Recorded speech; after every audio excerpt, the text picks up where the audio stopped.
Body आपने भिजवाई, कितने लोगों को इंजर्ड हुए थे उनको भिजवाई?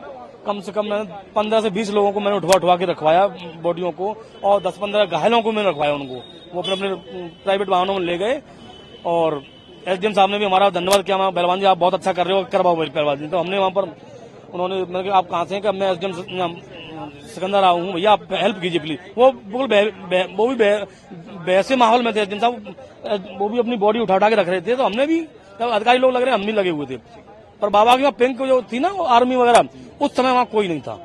सबसे ज्यादा मैं चाहूंगा, इसमें गलती है जैसे भी है, प्रशासन अपनी तरह लगा हुआ है और अधिकारी लगे हुए हैं, परंतु जो बाबा भगवान था, मान लो जनता के लिए भगवान था, तो मैं मानता हूँ, मेरा मानना यह है कि भगवान था वो, और हम लोग भगवान मानते हैं उसे, जैसे उसके भक्त हैं।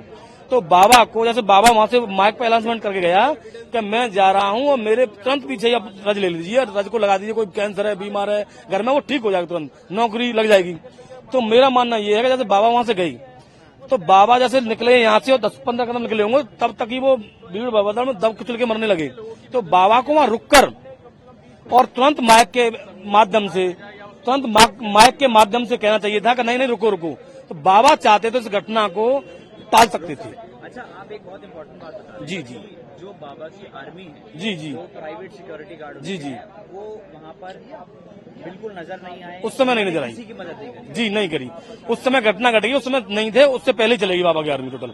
बाबा चाहते, बाबा की आर्मी चाहती तो बहुत लोगों के सहयोग हो सकता था, और बाबा उन लोगों के लिए भगवान था। तो बाबा की बात सब मानते, जो भी भीड़ भाड़ में जल्दी थी, उनको एक इस प्रकार थी कि मैं लूं पहले, मैं के चक्कर में, पहले रज लेने के चक्कर में एक दूसरे के ऊपर दबते गए, चढ़ते गए। बाबा चाहता तो इस घटना को रोक सकते थे।